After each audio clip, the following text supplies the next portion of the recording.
نحمده ونصلي على رسوله الكريم اللهم صل على سيدنا ومولانا محمد النبي الأمي وعلى آله وأصحابه وبارك وسلم تسليما وبارك وسلم وصلی علیہ۔ میرے معزز خواتین و حضرات، سورۃ البقرہ میں دوسرا واقعہ میں بیان کر رہا تھا۔ ان واقعات کے اندر ہمارے لیے بہت سی عبرت کی اور رہنمائی کی باتیں ہیں۔ کل بات یہاں پہنچی تھی کہ جو لوگ مان کے چلتے ہیں وہی کامیاب ہوتے ہیں۔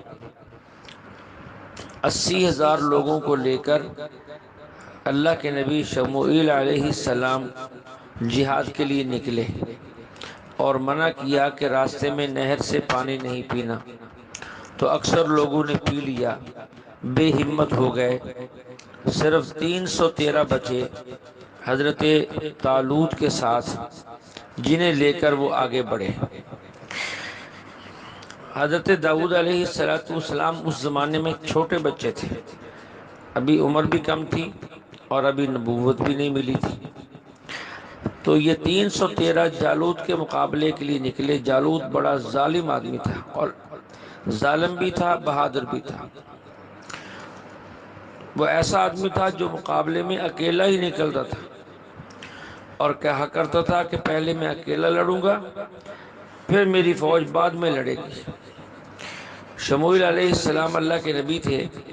انہوں نے حضرت داؤد علیہ السلام کے والد سے کہا کہ تم اپنے بچوں کو بھی جہاد میں لاؤ۔ تو داؤد علیہ السلام اپنے 6 بیٹوں کو لائے۔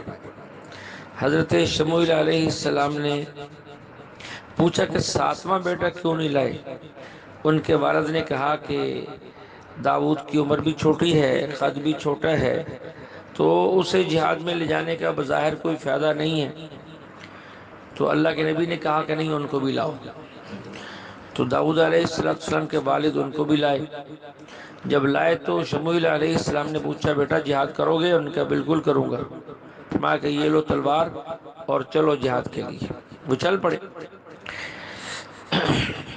ہمارے کابرین میں سے علامہ شبیر احمد عثمانی رحمۃ اللہ علیہ لکھتے ہیں، جب داؤد علیہ السلام جا رہے تھے اور ابھی بچے تھے، تو ایک جگہ راستے میں 3 پتھر دیکھے۔ اللہ نے ان پتھروں کو گویائی عطا فرمائی۔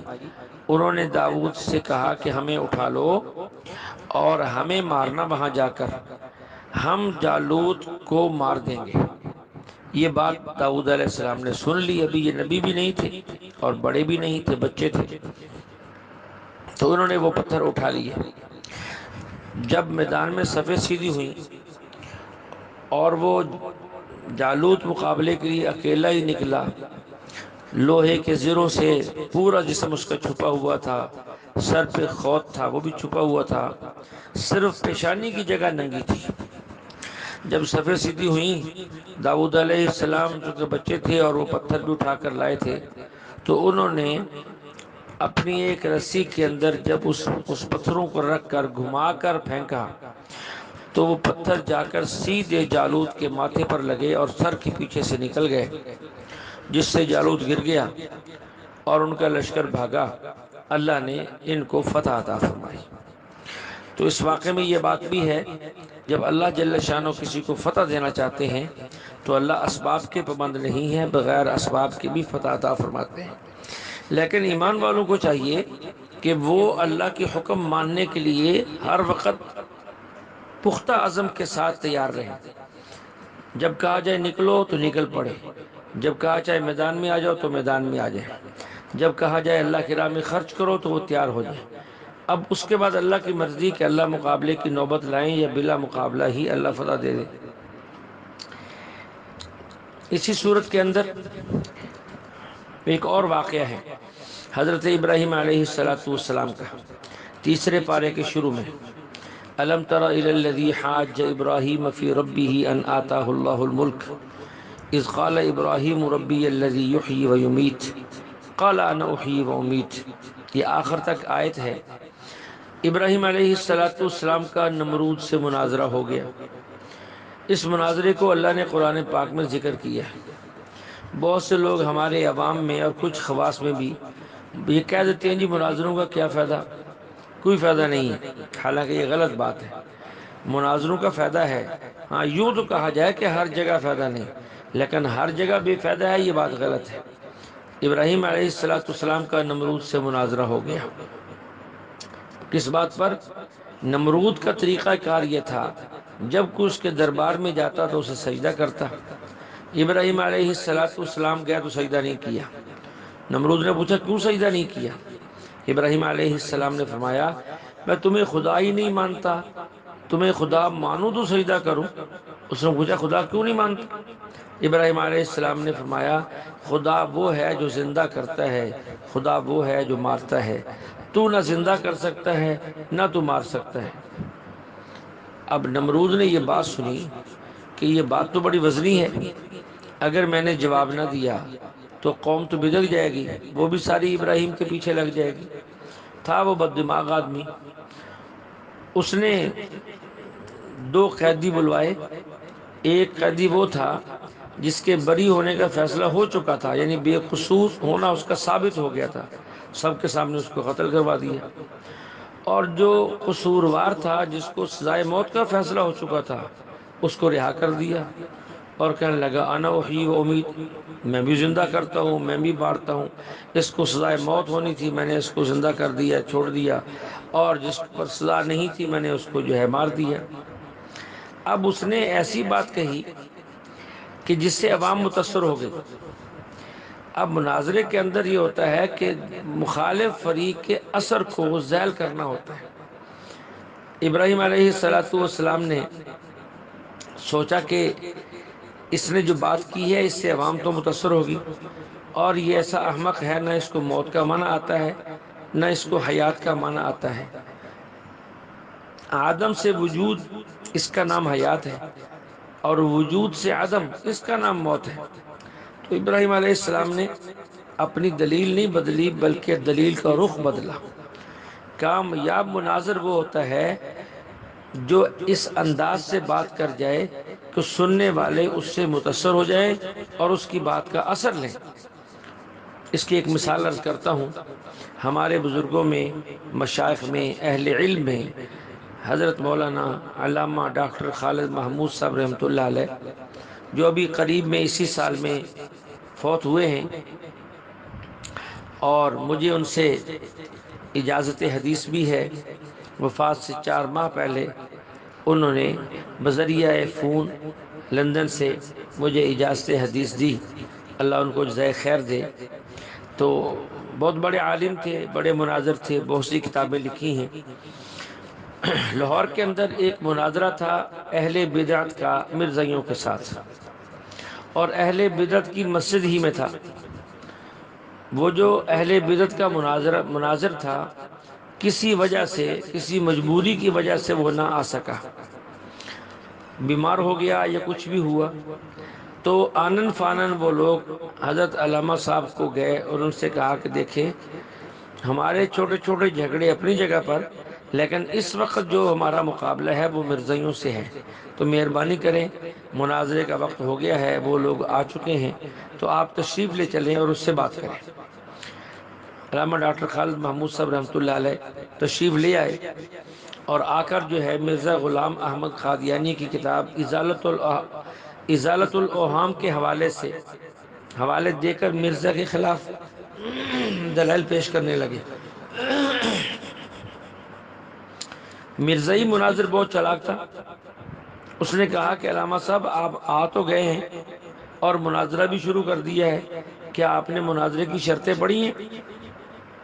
اب علامہ صاحب تو اچانک آئے تھے، انہوں نے شرطیں کہاں پڑھی تھی؟ اب اگر علامہ صاحب یہ کہتے کہ میں نے نہیں پڑھی تو مناظر کے پلے کیا رہتا؟ لوگ کہیں گے شرطیں پڑھی نہیں، مناظرہ کرنے آ گئے۔ اور اگر علامہ صاحب یہ فرماتے کہ میں نے پڑھی ہے تو یہ جھوٹ تھا۔ تو اس لیے علامہ صاحب نے اس انداز سے بات کی کہ جھوٹ بھی نہ ہو اور لوگ یہ بھی نہ سمجھیں کہ انہوں نے مناظرے کی شرائط نہیں پڑھی، تو فوراً فرمایا اس مناظر سے کہ بتاؤ میں نے کس شرط کی مخالفت کی ہے جو تم نے لکھی ہوئی ہیں؟ وہ بات بتاؤ کہ میں نے کس شرط کی مخالفت کی ہے جو تم نے وہاں لکھی ہوئی ہیں۔ مرزا مناظر کہنے لگا کہ شرائط میں یہ بات لکھی ہے کہ دلیل یا قرآن سے ہوگی یا حدیث سے ہوگی، اس کے علاوہ کسی تیسری کتاب سے دلیل نہیں ہوگی، اور آپ جو حوالہ پیش کر رہے ہیں یہ ازالت الاوہام کا ہے، اس لیے آپ نے شرط چھوڑ دی ہے۔ علامہ صاحب کو اللہ نے بڑی سوجھ بوجھ دی تھی اور بڑا دماغ دیا تھا، بڑے حاضر جواب تھے، فوراً فرمانے لگے سنو سنو، یہ خود شرط کا پابند نہیں ہے۔ اگر تو مرزا نبی ہے تو جس کتاب سے میں حوالہ پیش کر رہا ہوں یہ حدیث کی کتاب ہے، اگر یہ حدیث نہیں ہے تو پھر مرزا نبی نہیں ہے۔ اب یہ ایسی بات تھی کہ ایک دفعہ سناٹا چھا گیا اور مناظر کی بولتی بند ہو گئی۔ لوگ حیران و پریشان ہو گئے جو مرزائیوں کے ساتھ آئے تھے کہ یہ کیا ہوا، یہ تو ہم ان کو ہرانے آئے تھے اور ہم خود ہار گئے۔ لیکن وہ مرزائی مناظر چونکہ مناظر تھا، اب اس کے پاس اس کا جواب نہیں تھا جو علامہ صاحب نے فرمایا کہ اگر مرزا نبی ہے تو اس کی کتاب میں لکھی ہوئی ہر بات حدیث ہے، اگر تم اس کی کتاب کی لکھی ہوئی ہر بات کو حدیث نہیں مانتے تو پھر مرزا نبی نہیں ہے۔ اس لیے اس نے فوراً جو ہے اپنا رخ تبدیل کیا اور تبدیل کرتے ہوئے دوسرا حملہ کیا اور یہ کہنے لگا کہ ڈاکٹر صاحب آپ ہمیں تو کافر کہتے ہو اور اہل بدعت کی مسجد میں آ کر ہم سے مناظرے کرتے ہو، دیکھو انہوں نے مسجد کے اوپر لکھا ہوا ہے یا اللہ یا محمد، یہ تو خالص شرک ہے، اور آپ لوگ مشرکوں کی مسجد میں آ کر ہم سے مناظرہ کرتے ہو۔ وہ یہ چاہتا تھا کہ جنگ یہاں نئی شروع ہو جائے اور ہماری جان چھوٹ جائے، لیکن علامہ صاحب بھی حاضر دماغ تھے، فرمانے لگے کہ جو کچھ انہوں نے لکھا ہے اس کو سمجھو، انہوں نے اعلان کیا ہے تمہارے خلاف کہ ہمیں یا اللہ چاہیے یا اللہ کا نبی محمد چاہیے، کوئی تیسرا بندہ ہمیں جو ہے مرزا قادیانی نہیں چاہیے، وہ ہمیں قابل قبول نہیں ہے۔ ڈاکٹر صاحب کا یہ جواب بھی ایسا تھا کہ جس کی وجہ سے اسے پھر جو ہے پسپائی ہوئی، لیکن وہ مناظر تھا، اس نے پھر ایک تیسرا حملہ یہ کیا، اس نے کہا کہ ڈاکٹر صاحب عجیب آدمی ہیں آپ، یہ یا اللہ یا محمد کے اندر جو یا ہے یہ عربی زبان کی ہے اور آپ نے اس کو پنجابی زبان کی بنا دیا ہے۔ اس پر ڈاکٹر صاحب نے حاضرین سے کہا کہ بتاؤ تم میں سے کتنے لوگوں نے حج کیا ہے؟ 8-10 لوگوں نے ہاتھ کھڑا کیا کہ ہم نے حج کیا ہے۔ پوچھا کتنے لوگوں نے عمرہ کیا ہے؟ 10-15 لوگوں نے کہا جی ہم نے عمرہ کیا ہے۔ ڈاکٹر صاحب نے ان سے پوچھا کہ اچھا بتاؤ تم جدہ بھی گئے، تم مکہ بھی گئے، تم مدینہ بھی گئے، کیا وہاں کہیں یا محمد لکھا وہ دیکھا؟ انہوں نے کہا جی نہیں دیکھا۔ ڈاکٹر صاحب نے فرمایا کہ اگر یہ عربی کی یا ہوتی تو عرب میں لکھی ہوتی، یہ پنجابی کی یا ہے اس لیے پنجاب کے اندر لکھی ہوئی ہے۔ تو عرض یہ کر رہے تھے کہ مناظر کو سمجھداری سے کام لینا چاہیے اور اس انداز سے دلیل پیش کرنی چاہیے کہ فریق جو ہے وہ خاموش ہو جائے۔ تو حضرت ابراہیم علیہ السلام نے جب نمرود سے یہ کہا کہ خدا وہ ہے جو زندہ بھی کرتا ہے اور مارتا بھی ہے، تو وہ اس کے مطلب کو نہ سمجھ پایا اور اس نے اپنی بد دماغی سے ایک بے قصور بندے کو قتل کروا دیا اور ایک قصوروار کو آزاد کروا کر کہتا ہے میں بھی زندہ کرتا ہوں میں بھی مارتا ہوں۔ تو ابراہیم علیہ السلام نے اپنی دلیل نہیں بدلی بلکہ دلیل کا رخ بدلا اور فوراً کہا فَإِنَّ اللَّهَ يَأْتِي بِالشَّمْسِ مِنَ الْمَشْرِقِ فَأْتِ بِهَا مِنَ الْمَغْرِبِ، کہ خدا وہ ہے جو سورج مشرق سے لاتا ہے اور اگر تو خدا ہے تو مغرب سے نکال کر دکھا۔ فَبُهِتَ الَّذِي كَفَرَ، اب یہ دلیل ایسی تھی کہ جو لوگوں پر چھا گئی اور نمرود خاموش ہو گیا، اس سے دلیل نہ بن پڑی۔ تو اس لیے یہ واقعہ بیان کرنے کے بعد ہمیں یہ سمجھایا گیا ہے کہ اگر کبھی جو ہے کسی موقع پر کوئی ایسی ضرورت پیش آ جائے مد مقابل سے کلام کرنے کی، تو سمجھدار آدمی کو میدان میں لایا جائے جو بات کو سمجھا سکے اور سننے والوں کے اوپر اثر انداز ہو سکے۔ اللہ جل شانہ ہمیں قرآن پاک کو سمجھ کر عمل کرنے کی توفیق عطا فرمائے۔ وآخر دعوانا ان الحمد للہ رب العالمین۔